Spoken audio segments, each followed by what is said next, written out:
If you came of age in the 20th century, you were handed a narrative that turned out to be false. You were warned that the greatest danger to humanity's future was unchecked population growth. In 1968, Stanford biologist Paul Ehrlich published The Population Bomb, a runaway bestseller that began with a chilling declaration: the fight to feed the world was already lost.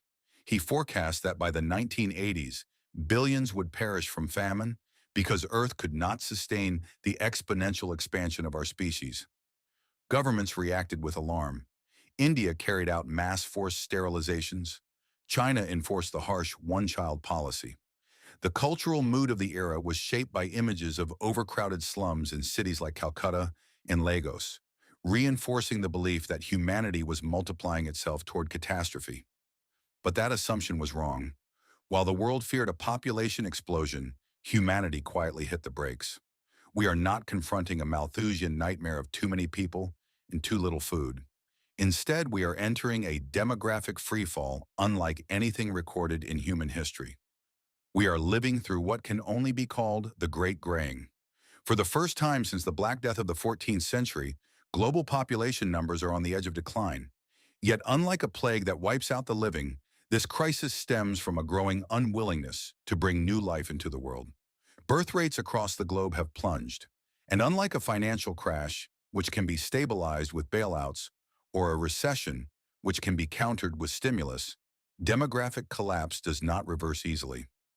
Once the downward spiral begins, the mathematics of compounding decline make recovery extraordinarily difficult. To grasp the magnitude of this silent contraction, we need to focus on a single number. The most crucial figure in economics is not GDP, interest rates, or inflation. It is 2.1. That number represents the replacement rate. In a developed society with low infant mortality, each woman must have an average of 2.1 children over her lifetime to keep the population stable. One child replaces the mother, one replaces the father, and the extra zero point 0.1 accounts for those who do not survive to reproductive age. At 2.1, the population remains steady. At 5.0, which was the global average in 1965, the population doubles with each generation. But when fertility falls below 2.1, society begins a gradual and painful contraction. Today, nearly two-thirds of humanity lives in countries where birth rates are below replacement. The United States stands at 1.6, Germany is at 1.3, Italy and Spain have dropped to 1.2. Yet the epicenter of this demographic crisis, the warning signal for the rest of the world, is East Asia. South Korea has shattered every existing projection. In 2024, its fertility rate fell to 0.72. It is a number that almost defies comprehension. This is not merely low, it represents something closer to demographic self-erasure. A rate of 0.72 means that for every 100 people in one generation, only about 35 will exist in the next. In the generation after that, around 12. The next, just 4. Within roughly 3 generations, less than a century, a population of 100 shrinks to 4. This is not a simple downturn. It resembles an extinction-level trajectory. Universities in South Korea are already struggling with empty seats. Elementary schools are being transformed into elder care facilities. The country's military, dependent on mandatory conscription to defend against the North, is shrinking because there are not enough 18-year-old men to recruit. China is moving along nearly the same path, only about a decade behind. For years, the Chinese Communist Party celebrated the claim that the one-child policy prevented 400 million births. They believed they had safeguarded their future. In truth, they may have undermined it. In 2023, China's population declined by 2 million people. In 2024, it dropped by another 1.4 million. Official figures place the fertility rate near 1.0, but independent experts estimate it may be closer to 0.8. China now faces what can be described as the 4-2-1 problem. Because of the one-child policy, the average Chinese 30-year-old today is an only child. When that person marries, 2 adults must support 4 aging parents and 1 child, 2 earners carrying the weight of 5 dependents. No tax system, no welfare structure, and no traditional family model can sustain that imbalance indefinitely. China is aging before it has fully achieved wealth. And unlike Western nations, it lacks a comprehensive safety net to support its growing elderly population. This demographic decline is not confined to Asia. Europe is experiencing the same erosion. By 2050, Europe is projected to lose 40 million workers, the equivalent of Germany's entire workforce disappearing. The United States has avoided this fate primarily because of immigration.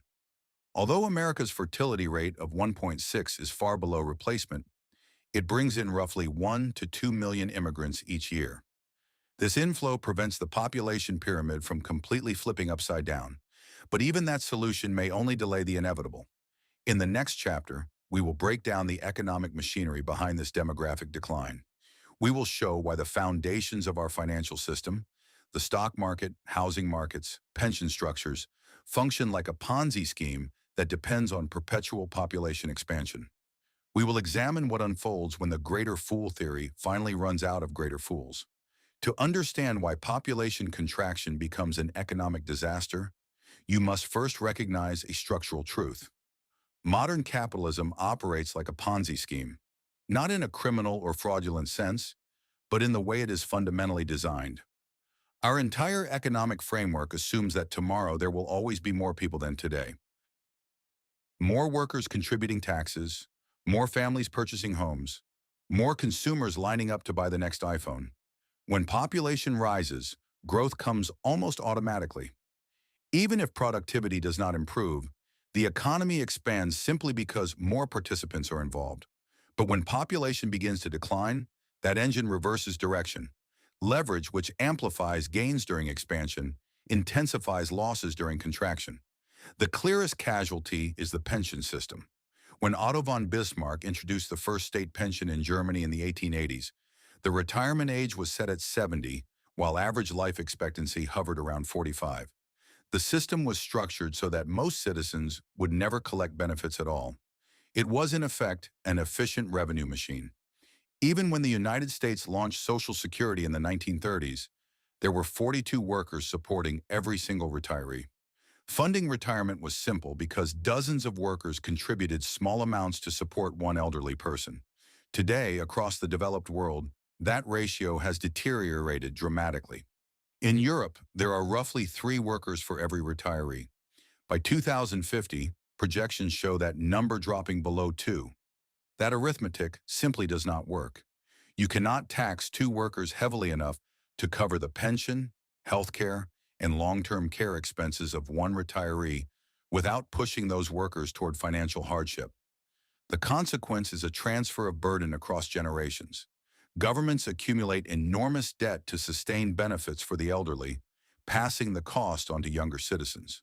Those younger people, already strained by taxes and obligations, conclude they cannot afford children. Birth rates fall even further, shrinking the future workforce and increasing the tax pressure yet again. It becomes a self-reinforcing demographic spiral downward. The second major casualty is housing. For half a century, the middle-class formula for building wealth was straightforward. Purchase a home, pay down the mortgage, and sell it at a profit upon retirement. That strategy succeeded largely because of the baby boom generation. The boomers were the largest cohort in modern history. As they advanced through different life stages, they generated sustained housing demand, steadily driving prices upward for decades. Now, however, boomers are entering their 70s and 80s. They are beginning to sell their homes. But who is positioned to buy them? Millennials and Generation Z are smaller in number. They carry heavy student debt and limited savings. In countries like Japan, China, and Italy, their numbers are even thinner.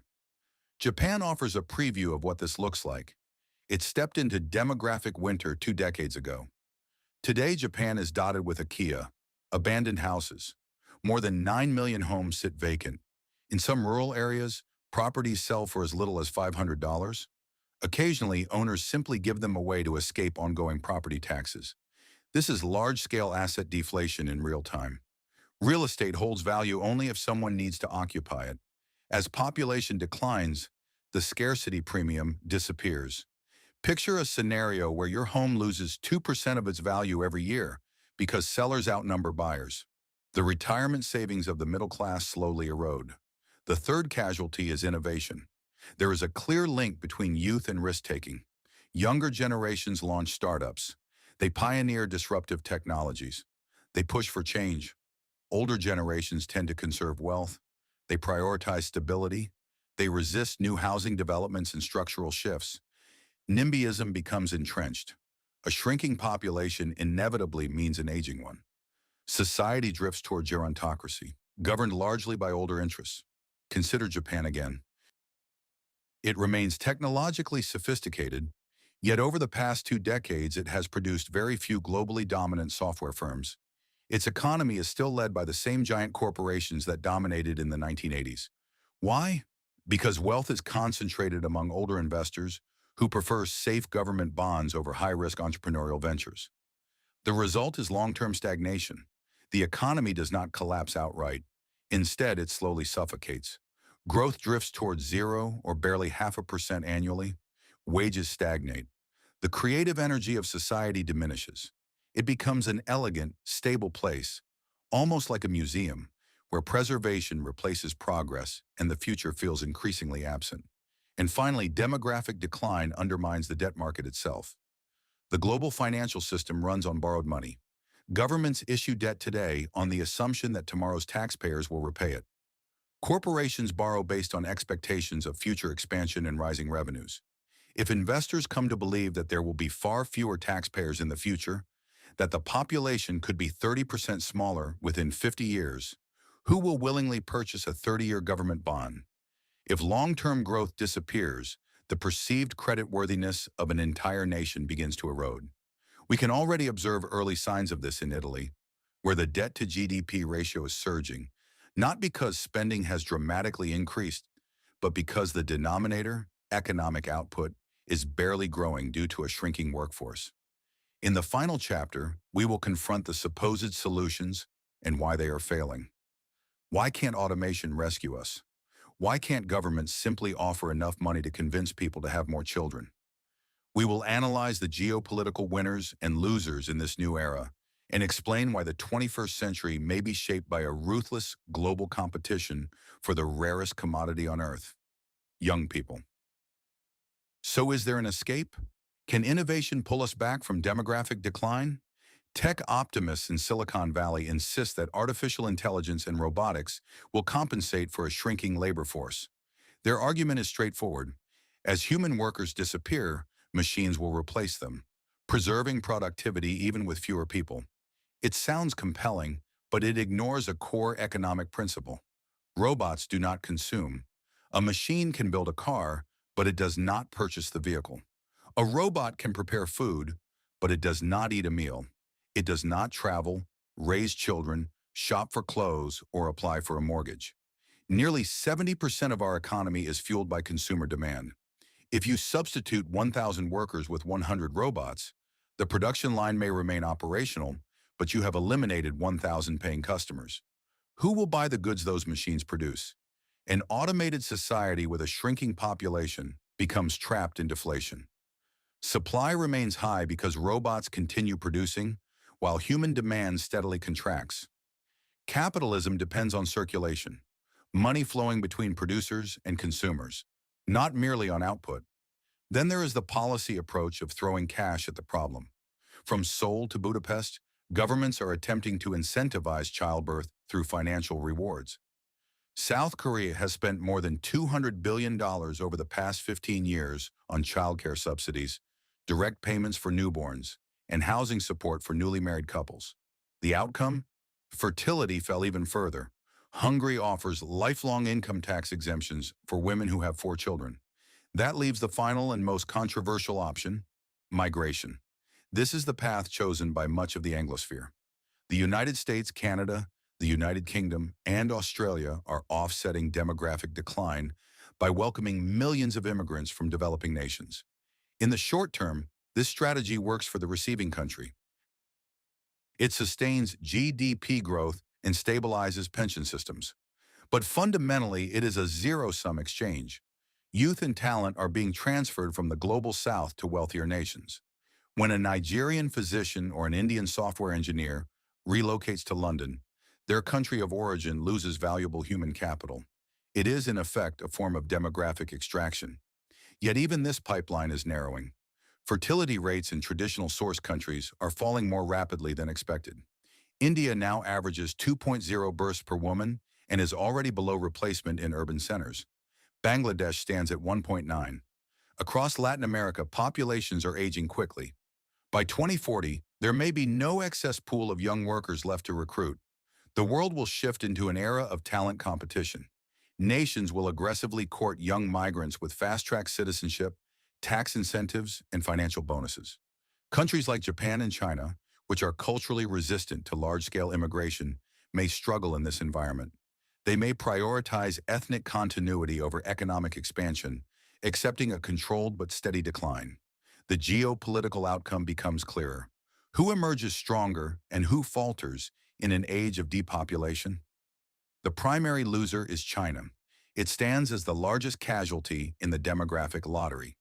It is aging before it has fully secured prosperity. It lacks a robust social safety system. It faces a severe gender imbalance, approximately 30 million more men than women. Its contraction could be rapid and socially destabilizing. The relative survivor is the United States. America maintains the most favorable demographics among developed nations. It possesses a cultural framework that integrates immigrants more effectively than many parts of Europe or Asia. It also has a comparatively large millennial generation. Growth in the U.S. will decelerate, but systemic collapse appears less likely. The long-term casualty is Europe.